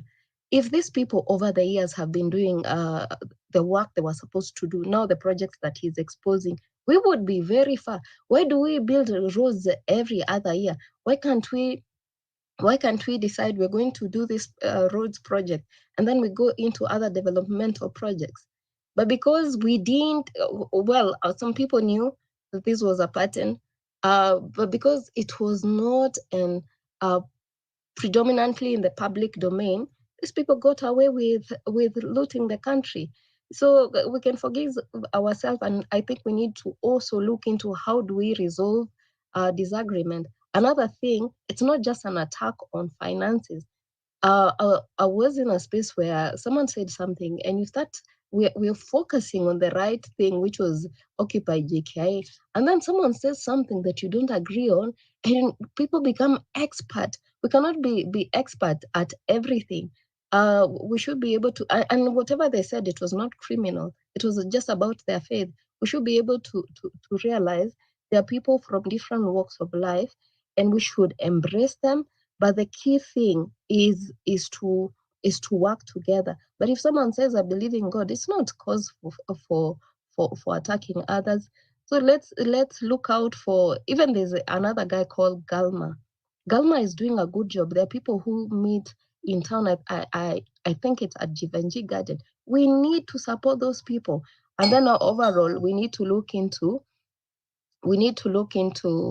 how to start fundraising for 2027. Unfortunately, because of this bill where they want people to, to put a cap at 5 million, looks like the fundraiser will go either to GoFundMe or we will fundraise from abroad. I thank you for your time and I yield the mic. Thank you. All right, asante sana for that. Nothing. Masongo, I see you're finally back. You can go ahead.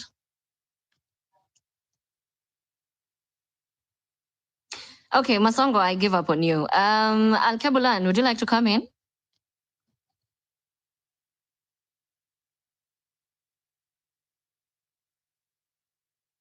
Munanisikia? Can anybody hear me? I'm gonna jiongelesha hapa. Okay, perfect. I see 100s. Jessica, just give me a minute, please. Sorry. Perfect. Okay. I see the Godfather in the comment section is saying the campaigns, including that led by Morara, needs money. The movement came to be due to lack of accountability from the government. How about we lead by example for once? Let's account for the 30 pieces of silver that we have. I guess that lack of accountability is the root cause of the problems. If they persist, the movement will be dead. And then he continues to say that let me see, the more we remain formless, the more the disintegration. What do you think? Are we organized? Oh, and something else also he said about fundraising. I'm trying to look for that comment. Let me see if I can find it. Yeah, he's saying that the movement needs to have a structure and have channels for fundraising. So what do you think? Are we organized enough, and do we need proper systems za fundraise? And do you think we already have those systems in place? Ama we need to start establishing them? Let me know. Alkebulan, are you back? I think I can give you the go ahead first. Yes, I'm back. I think I don't mind fundraising for Morara. And first of all, we need to realize how the movement came about. People were just giving whatever they had. Sorry. People are just giving whatever they had. And if you're a doctor, I remember doctors came on board, lawyers came on board, nobody had to fund them. And we must realize that we are fighting cartels who have money. They are able to buy people, they are able to sabotage our movement. You can see how the government bloggers are doing. They are overworking in tarnishing Morara's name, Hanifa's name. And knowing that those are the kind of people we are fighting, I bet if we are asked to just chip in a little bit, we should not be having struggles in doing that. We are fighting people who are financed globally. You know, like so many people have interest in Kenya. Like for example, Adani have an interest in the airport. You see the kind of people. This is what we are fighting. So I don't think it's bad to actually fund for Morara's. Okay, sorry guys. Can you please give me a minute? Sorry. Yeah, thank you, Alkebulan. Sorry about that. Yeah, let me give it to another speaker in the meantime. All right. Yeah, with me. Okay. All right, thank you so much. I see your hand went up real fast when I mentioned organizing for fundraising. Do we have proper systems of fundraising at the moment? Don't you think like Morara putting out his M-Pesa number, is that a proper system of fundraising? What about Mchanga? Like what happened with Hanifa? Or do we need to come up with other systems? Your hand went up real fast when I mentioned that. I think I'll go back to the Real Joe and then Masongo once again after Real Joe amemaliza. Okay, thank you. So basically, the role of money in the movement is very critical. Money is like everything for us. Movement, everything, logistics, communication, and all that. So money is really, really important. The key thing is actually the fundraising bit. And this comes back to something I think maybe someone has just tried to allude to. Centralization of this movement right now is very, very imminent. And why do I say this? It is very critical because fundraisers are done in so many ways. Fundraising for campaigns and things like that, it is just common world over. If you look at any political structure, anything, fundraiser is something that is common. We know that that's something that we cannot argue about. So fundraising is very common, but the structures are very key. Morara is working on unfinished projects and the lies and trying to de-launch the lies that are being launched out there. Very critical and has done wonders, by the way. You've seen even the reaction from IMF and World Bank. For those who are looking at, for those who are trying to keep up with what is happening, you've seen what IMF has said and what World Bank have said. So this is very critical. Debunking and de-launching all these projects that are going around. So it is very critical. But you also need to understand there are other people also within the movement doing things in other factions and everything and here and there and there. So talking about money it is very sensitive. Morana has just asked for some very few amount, which we don't even really have to talk about it. Ukiona tu amepost hapo hivyo, you just go if you can, unatuma tu yako yenye uko nao 100 people are sending, unatuma tu na unanyamaza unaachia hapo. There's nothing more so sophisticated about it. But we moving forward, centralizing this movement is now very, very imminent so that we can have a central agenda, so that we know within this movement, Morara is dealing with this. Because, you know, when Morara started, he started it in his own personal initiative. He was using his own money to go there. But he cannot sustain that. It is not sustainable for him. Even for him, he cannot sustain that. Okay? He needs us he needs our support and is asking for that support. But we have also other factions. Tuko na watu kama kina KOT. Every day utapata leo KOT alikuwa Mombasa, amekuja asubuhi. Moving, people are moving around, wanataka ma posters. People have to again move, chip into this. You'll find other factions, kina Anifa and everybody. You'll find people everywhere. There's several factions, okay? I feel like centralizing this movement for us to have a proper money conversation is very, very imminent. Because we cannot have a proper funding structure for this movement if we cannot have a central way of managing this movement. It is now more than ever very, very imminent. But having said that, let us not also be reduced into getting in conversations like umeona mtu mahali amesema Morara, mbona anaitisha pesa. Don't go into those kind of things. In information war, there's something called disruption. People will out there, mtu ataona kitu kama hiyo, atapost something disruptive just to give you guys something to talk about, and it disrupts the entire conversation. The real conversation here is the role of money. How then do we raise this money? Okay? Then how do we put this money into good use so that the movement is successful? Those are the critical issues that we really, really, really need to discuss and air out and see how we can be able to help this movement using the little resources that we have. We don't have as much resources, but putting all those little resources together. I think Shege alikuwa amewambia hapa hivi how fundraisers in the US are akawambia, you see, people with $5 are the most people who fund those campaigns. Those little resources that we can put together can steer up the movement big time. Okay? But we will get very, very, at some point it will be challenging. Unaona kama kutumia Morara 1.2 million tu kwa namba yake ya simu, you also need to know financial constraints that come with that. Okay? For those who do business transactions on a daily basis, you need to know that it can be used against you as well.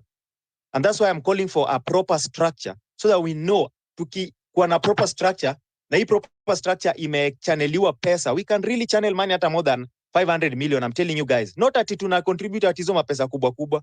Wakenya wanatoa tu mapesa zao tu 150, 100, 200, mtu wa 5,000 atatoa. Nimeona watu wanatoa tu hata ukiangalia Twitter even in the TL right now. Okay, people wanatoa na wanapost. That can really push the movement. The structure is what I am now calling for. It is very, very imminent right now. If we continue moving the way we are moving, other people are doing this, other people are doing this, other people are doing this. It is really right now easy to silence the movement. But as central now, as more central, united, and a proper leadership in this movement will steer the movement even to greater lengths. So that is what I have to say about this money thing. But let's not discuss it with SB or nini Morara sahi anaitisha pesa. No, those are petty cheap things. Let's not discuss that. All right, so I'm very interested in this structure a bit. How exactly do we come together and come up with a structure? And what exactly does this structure look like? Ni nini tukisema structure ya kufundraise? What exactly are we talking about? I really need to understand that. Masongo, if you're there, one last time, finally. I think Masongo is not even on this side of my panel. I don't know about you, but I can't see any Masongo. Yeah. So there's that. Okay, Chalo, I don't think you had a chance to talk to us in the beginning, so you can go ahead.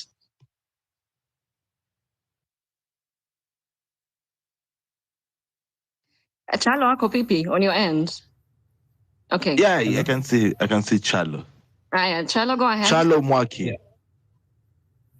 Okay, based on the conversation, I'm hearing various legal issues being raised, and I wanted to bring you attention to that is concerning the fundraiser.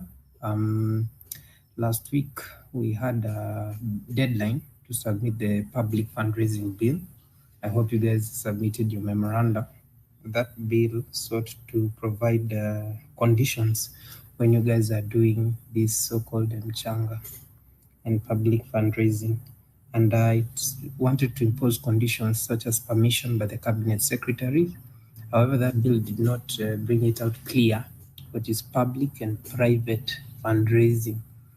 So I hope you guys submitted your memoranda, because if that bill goes forward, it was sponsored by this majority Senate leader, Aaron Cheriot. If that bill goes forward, you guys won't be able to conduct such fundraising. the way you guys are talking about. So you guys take the chance and participate. Also concerning the bills, there is this other bill that is anti-demonstration bill, sponsored by the MP for Tharaka Nithi constituency, George Ruku. That bill is going to try and stop you guys from actually taking part in demos and curtail Article 37. The deadline is on 9th of September. Kindly submit your memoranda so that you guys can protect your open democratic society. I won't continue much because there's so many legal issues that are being raised here. But as far as you're concerned, please take the chance and submit your memoranda on that bill. I don't know whether I sent you guys the link. Maybe I'll try and send you the link. Please participate. Okay. That is all. I can't talk on everything, but I'll just chiming in bit by bit. Okay, thank you, Charlo, for that. Social conversations, engaging topics on your phone anywhere. This is Home Run with Pippi. Jamani, ladies and gentlemen, you're tuned in to Home Run with Pippi. Comes to you each and every weekday from 4 p.m. all the way to 9 p.m. Of course, you're with me, DK Gift, of course, and Jay Shiko as well. We are talking about state of the nation, following up on the role of money in the movement. And the conversation has been around the one and only the guy in Morara. Now, I want us to go back to my junctions, I think 1 month ago, where I said that people are insisting that we have to get leaders. And I said this, the leaders will show. And the people are like, oh, unasema nini wewe? The leaders will show. Morara Kibaso got out to read, to support, to find out the projects that were failed in the country, yeah? But let me first introduce you to my junction, ladies and gentlemen. You are listening to Home Run with Pippi. Weekdays from 4 p.m. to 9 p.m. William Ruto has been deputy president for 10 years and then president for 2 years. All this time, Mr. William Ruto, now doctor, has been traversing the country on top of heavyweight cars, which he gets money from who? The taxpayer, who fully fund it, including a presidential PA system. That is the truth. William Ruto's campaigned on our backs. That is a fact. If you look at the cap of election spending, it will shock you. 10 billion. Yani, there is so much money that runs into a presidential campaign that they had to cap it at 10 billion. And now we are here getting angry because somebody said, okay, I have a car, guys, buy that 1.2 million thingy, yeah, and I will fit it in my car, yeah, I will sort it. Then people wake up in the morning and they're saying, no. I'll read a tweet from Dr. Kingori before I go on. Morara Kibaso is doing a great job on matters accountability. However, judging from the reactions by most people to his request for financial support, most Kenyans are consuming his videos as purely entertainment. Wapi makofi. When we come out here and say it is expensive to run a revolution, we mean it. When I put up my phone number on that Tipja line, Pale Viju, it's not like I want to. But if I don't, I will have to go and work somewhere. And of course, I will have to also focus elsewhere. You get. So by dedicating my time here, I also have some things that get past me, including some money-making opportunities. So by putting a Tipja line there, yeah, that is not telling people, okay, kuja hapa hivi unipatie pesa by force. But I'm saying, if you like what I'm doing, you can send in the support. Okay? Morara Kebaso has not posed with a gun or an explosive device and said, ladies and gentlemen, send 1.2 million or I'll die by suicide or I'll shoot people up. No. He just said, hey, this is the bill of quantities of whatever I was asked to do and how can we help each other? And the people who actually know and believe are doing the right thing. I will say this, guys. We are not going anywhere if we don't stop fighting each other. Hatuendi popote kama hatutaacha kupigana. We fight each other a lot, showing. And you can see even the tact the government bloggers are using are just the same. Attack the person. And that's why I'm saying, even on homeland people, you don't let people attack the person. Because when you attack the person, you lose objectivity. And now it becomes an emotional affair. And that is where we are being dragged into. Now we are seeing that, oh, Morara Kebaso was expelled. Does that change that bridge that you were standing on could easily take 20 lives in a move? Does it? Because he was expelled? I really hate people who depend on propaganda to eat because you do not stand for anything. You just get out of the woodworks and start talking. We have lost a lot of momentum through that, ladies and gentlemen. Morara Kebaso could be doing something else, like trying to work hard and increase his furniture business. But he decided to go and take time off, you get, and go and look at what is exactly being said is being launched here.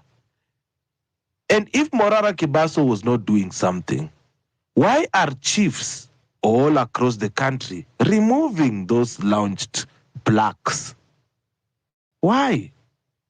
So guys, while we are also hating on that young man, remember that there is no reaction if there has not been an action. And it looks like we have made an action. It is up to us right now. If it is not that we are just liking him saying, oh, hapo, oh, yeah, but if you are actually honestly, really believing in Morara Kebaso, we need to hold his hand. Mimi kama wasikilizaji wa Home Run with Pipi wangekuwa wananishikilia mkono, I wouldn't be here at this moment. Somebody has to believe in your vision to get you to the next level. You have to believe in yourself, but you also have to have someone else's belief behind you. That is why even presidential campaigns are funded by hidden people. I'm going to read you the summary of Donald Trump's current campaign amount is $264 million. That is the total amount raised by the campaign committee. Outside groups raised $310 million, and in dollars combined, it's $574 million. That is $500 million shillings, ladies and gentlemen. Do you know how much Donald Trump, the billionaire presidential candidate, contributed? Zilch. Zero. But we are here, ladies and gentlemen, that we want our country to be free. And I told you guys, there is no remote controlled liberation. You have to be in it to win it. So let us decide. And Jay Shiko asked a question that how do we form a structure? The question here is, don't we have political parties that are already structured? structured. Why don't we just create it with our own people? Have something to go to the table with. Remember, guys, we were undercut by the ODM party because they already had a structure. We have about 3 years. And then all that we talked about will be nothing because at the ballot, there will be nobody to be fronted. We need to start grooming our leaders right now. We need to start showing our young men that we believe in them, not talking to them well, and then when they stand up to the evil, Hanifa stood up against the people of Wajir. They burnt her house down. But she still came out and stood up and still said, okay, let us bring people together, post-mortems, burials, everything. But what do we pay them with? What do we repay them with? Accusations. Oh, 30 million. So 30 million inakuuma, lakini 328 million yenye ilipotea na NHIF because of a typing error. Oh, unaweza lenga, si ndio? So yeah, let's be realistic here. 1.2 million, we have been scammed. Mnakumbuka kuna scam ilipigwa ya 1 million hapa hivi? And it was reversed. But the truth of the matter is, we are easy to buy a pity party than buy a shown, proven concept right here. This young man is doing something. If you do not want Morara Kebaso to get the money alone, create that party that you want so that you can have a structure of the way the money is flowing, so that you can audit the amounts of money coming in and all that. Otherwise, mwache Morara afanye kazi yake, atumie pesa afanye kazi yake yenye ameianza yeye mwenyewe. And for once, let us support our own. For once, tumeshazoea. Mimi nimeshazoea kuambiwa, oh, wewe ni mbaya, sijui unafanya nini. I'm used to that. But for once, let us let Morara do his work. Kama huwezi mtumia pesa, tunashukuru. Kama unaweza mtumia pesa, Mungu akubariki. Unaona? But at the end of it all, when it's all said and done, it is not Morara Kebaso that is the main character here. It is the rot that he exposes. Those quarries for stadiums. Those quarries for stadiums. Yeah?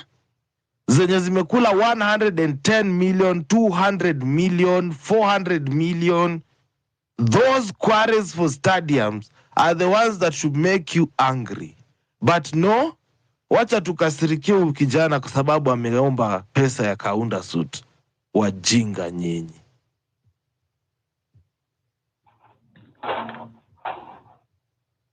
You are listening to Home Run with Pippi. Weekdays from 4 p.m. to 9 p.m.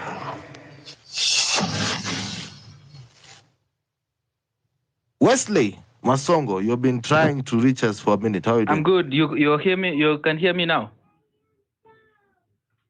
Yes. Sasa Pipi, let me agree with you today kwa sababu whatever is being spoken on in this platform is nothing but the truth. I know it. I do not want to spend a lot of time to tell people to send money because people, you know me, I usually tip. This is the reason why I do it. I believe in the cause, and I know if I don't tip you, it definitely means you have to go somewhere to go and try to find money for your Wi-Fi. And when you do that, your focus will be changed towards from running this platform to your own survival. So simply what we are simply asking here is, let us help Morara help us. If we cannot be able to do that, then we should not expect him to continue doing whatever he is doing outside there for the sake of our own sake. The second point of my submission today, PP, I will speak broadly to a bigger problem that is at play here that has costed us times and times and times again. We have been presented by multiple situations whereby we are able to put ourselves out of this statement that we find ourselves placed by William Samoei Ruto and his cronies. But from time and time again, we end up being in a position whereby we allow our own personal greed, our own personal ambitions, and the people from wanaita etomo wivu. Ile wivu yenye unasikia, people think that what Kebaso is doing, it's them who should actually be doing it. but because they are not confident enough to rise beyond hiyo kumsikilia wivu or kusikia vibaya towards supporting him, they now end up putting him as the subject of the conversation, which he is not. He's only a contributor or a player to this conversation of the rot in the society. Therefore, we fail to achieve the objectives. People, you will agree with me. There's a time that, bad as he is, the president gave us an opportunity to suggest names that we thought that these are credible leaders who we believed in, so that we could push their names so that they can be in cabinet, so that they can help maybe set our country in a better place. So assuming that there's nothing wrong, we are making the assumption that there's nothing wrong with William Samoei Ruto, and we ignore William Samoei Ruto as a factor, but we explore this opportunity that he gave for us to front names like Morara Kebaso, like Hanifa, to take up positions in cabinet. Do you know what happened? Our own personal wivu prevented us from even engaging in that discussion and even fronting their names, simply because we could not allow ourselves to accept that we cannot live in a society that does not have leaders. And that is why I agree to the extent where people you are saying that leaders will show up. Regardless of whatever happens, we have proved to ourselves that our first key tenet, in which the revolution was based on, that we are leaderless, is not as sustainable and is not the way forward. Because when leaders fail to show up, leaders will show, other people who claim to be our leaders will show up, and they will take care. They will take what is rightfully ours, and then we will go back in the mud to go and wallow in our own pity parties. So what we need to address here is now, how do we move on? Accept first of all that the key tenet that we are leaderless is not a principle to organize around. Instead, we should organize behind good leaders, young, youthful leaders like Morara Kebaso, who are willing to rise beyond the incompetence in government. Morara Kebaso should actually be fronted to take the job of the Auditor General. In that office, we'll have all the resources that he needs to go and audit all those programs that you are doing. But as we are speaking right now, who is the Auditor General? What does he do with the money that is given to him? This is the time that he should actually be working with, extending Morara Kebasos and say, you are doing my job, come get that PA that you are doing, or come let me see something. So if we get opportunities, we as the citizens of this country, we have opportunities to put good leaders into place, into office. So by us refusing to support good leaders who are doing just causes like Morara Kebaso, what we are directly doing is we are saying, let the rot continue in society. We are comfortable with it until the time that now everyone now again is uncomfortable with the rot in society. My submission today is this: anyone who is doing a just cause for society does not need to suffer for it, and does not need to go into a hole, into a financial crisis, simply because he's trying to do and deliver public goods like the audit of this project. Morara Kebaso must be supported, should be supported. Now, anyone who believes otherwise is someone who is an enemy of progress, an enemy of our republic, and enemy of the people, who should not be allowed to speak even in public courts, because he clearly does not care for the general turnout.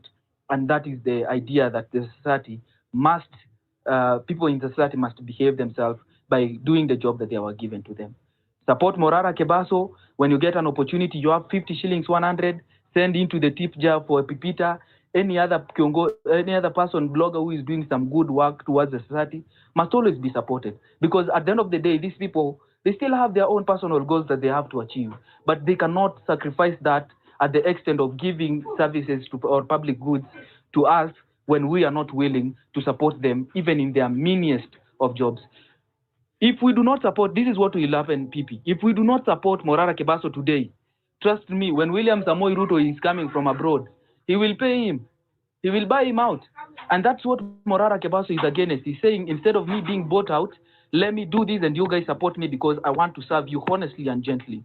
And that is the paradox that leaders find themselves in. Thank you very much. I have to leave it at there, but I think my submission was very helpful to this conversation. Thank you. All right, thank you. You are listening to Home Run with Pippi. Weekdays from 4 p.m. to 9 p.m. Hey, the role of money in the movement. You see, I like the way you guys are tackling it on our angle. And somebody said it earlier on here that when the political elite realized that we are not stopping, they had to quickly regroup and reconsolidate their finances. I remember the speech by Raila Odinga on the steps of KICC. He said this: we will meet, we will pool funds. I'm just paraphrasing, but if I'm wrong. And after that, that is when they decided to do a broad-based koso. Ladies and gentlemen, welcome to Homeland Pipi. Homeland Pipi is supported by you, the listener. If you like what I'm doing, of course, there is a tip line 0721-948-229. Any support can go a long way into supporting us.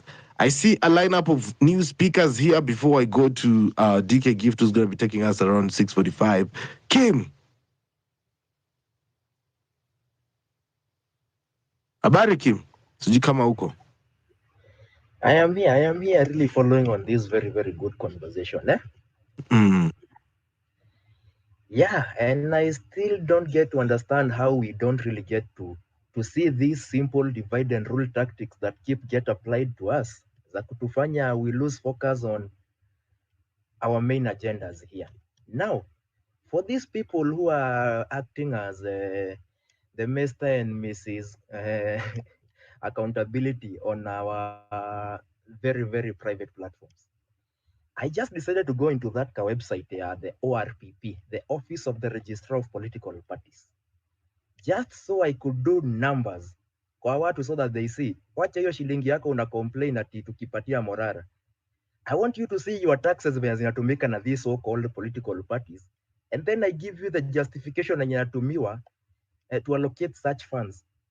Now, are you people aware that in the Political Party Act, that the funding for political parties in Kenya has been pegged at 0.3% of the total revenue collection?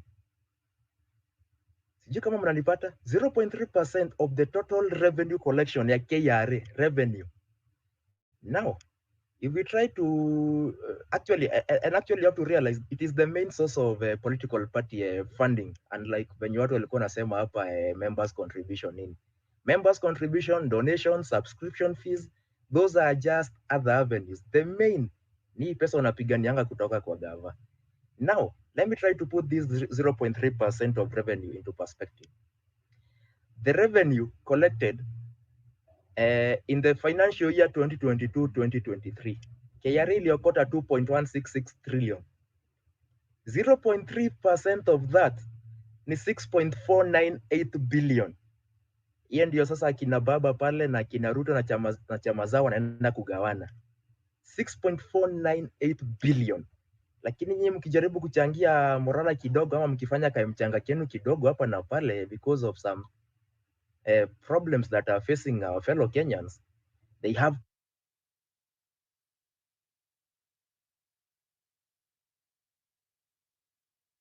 Are we losing Kim? I think we did. Oh, KRA man. 1.758 trillion. Now, political party funding, wacha kwanza hata niwapatie the exact. Jubilee ilipata 1.02 billion. Hiyo ni Jubilee. ODM ilipata 1.331 billion. That is your taxes. Without your permission, they are funding themselves kufanya all those shenanigans unaona wakizungukanga wakifanya huko. And yet you think Morala can do it without funding. Really? Now, kwa replies, I think pipi umeona kuna some form of picha nimeattach hapo with a breakdown ya hizo revenue venye zimekuwa zikitumika. But what I would really want you to see is the year on year growth. Like ukicompare 2020, where is this? Ukicompare from 2017 to 2018, ile pesa Jubilee ilipata, ikikuja ni financial year 2018-2019, ilipata 240M, the following year ilipata 434M. Look at the year on year growth. The following year ilipata 564, that is 1920. 2021 2020 2021 ilipata 514. Look at the year on year growth. Lakini nyinyi hata wafanyikazi mkiongea mkienda kusema hapo muongezewe salaries, it is a problem. But political parties, man, they are doubling their revenue almost every year. Between 2020 to 2021, kutoka hapo kwenda 2021 to 2022. In fact, the money for Jubilee doubled. Hii ya ODM ili triple from 430M to 1.33 billion. Lakini madaktari wakisema we need promotions, walimu wakisema we need promotions, tumestagnate sana. Hakuna pesa, lakini pesa ya political parties iko.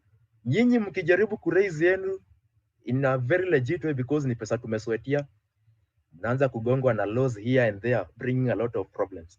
Now, the irony here is the justification that is actually used. I would call it laughable because how do you say that political funding is very important to come from government? Because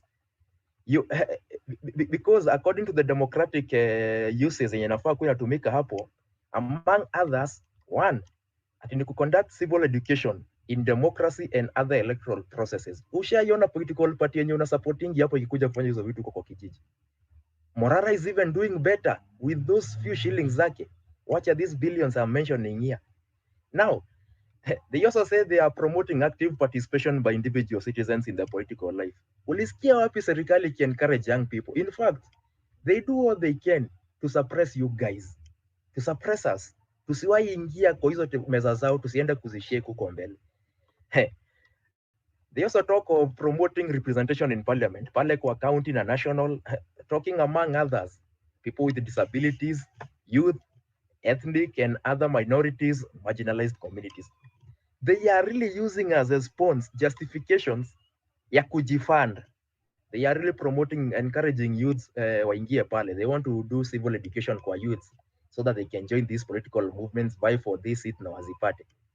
If you vie today and then go ask for some form of support from that political party as a youth, I can assure you, I had a friend alikuwa na vie 2022. Hakupewa hata dururu, hakupewa hata bob. We are there using our own monies. I can tell you, hii pesa huwezi pata, but yet you are the justification. And then we have the audacity ya kuamka kuanza kusema, oh, Hanifa this, Morara that, ameitisha 1.2 million. What is that compared to these billions that taxes zako zinasonga? Morara is actually trying to bring accountability. Hizi pesa zako zinatumika hapa to fund these political parties, but he's asking for the means to do that. Na sisi tuko hapa tukijaribu kuvunja Kenya Morara hata kutusaidia nayo. We are really cutting his hands, his arms, and yet tunataka kusaidika. Kwani who are we Kenyans really? I yield.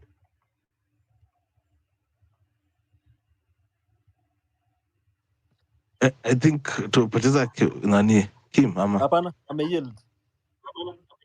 Oh, thank you Kim for that. DK Gift, endelea bana.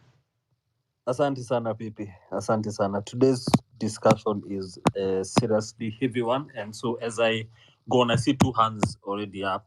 I'll start with Monesto, then I'll go to Effie. But before I do, please guys, just allow me to do two things. One, I want to just appreciate everybody who's already listening. Watu wako huko chini ambao wanatusikizia saa hizi.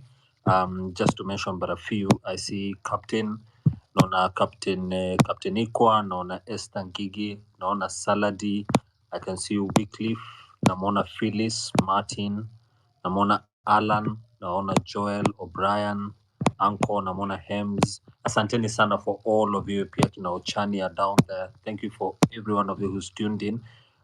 We still have a few more hours to go on this discussion. Today's topic is just on the role of money in this movement, and this, of course, is following what has been going on between yesterday and today. Na kama unaweza taka to get a bit more detail to it, just go to the pinned tweet that is on Morara's page. We'll give you a bit of context to the same. Comment section, PRPP and J is looking very, very interesting, and I'm going to highlight one or two that came in. In fact, some of the ones that I'll highlight right now, I think they came in when PP you were doing your junction. I saw Wesley, Kitonyo. I saw Kitonyo say you're making sense. You need to support him fully. Victor Akura, it's high time guys consider a fresh party with all party structures that will birth a new Kenya. It's high time the movement takes form. I see Eleanor Getawa Kisama, the attacks on Morara and Hanifa are so draining. Why not use the energy to go after the corrupt politicians and the killers of the youths during the protests? Pity that Morara's and Hanifa's work is overlooked and overshadowed. I also saw Anthony. Anthony said it's correct. Anthony Omoro, he said it's correct that Hanifa and Morara are being attacked by state operatives. Reasons are obvious. Movement must grow thick skin and continue supporting heroic patriots. I'd really look forward to sharing what Kim 001 shared there, and asante sana Kim for elaborating it. I personally wanted to understand what those figures are, so I had wanted to mention it to you and ask you to pitch in and tell us exactly what is there. And for the 2020-2021 that you have shown, for anyone who's looking at that particular comment, it's obvious that that number most likely did not go up or shoot up because in that year there was COVID going on. If COVID was not there, I am almost certain that that 1.3 that is in 2021-2022 would have been what was spent during that time, and we probably would have been talking about a double price by right now, but double cost by now where we are. So asante Kim for highlighting that one. I'll go to Munesto. Munesto, are you there? Yes, I am. Thank you very much, Peter. Thank you. Can anyone hear Thank you. Munesto? Yes. Are you hearing me? Yeah, continue. Thank you, Pipita. Thank you, Jay. Thank you,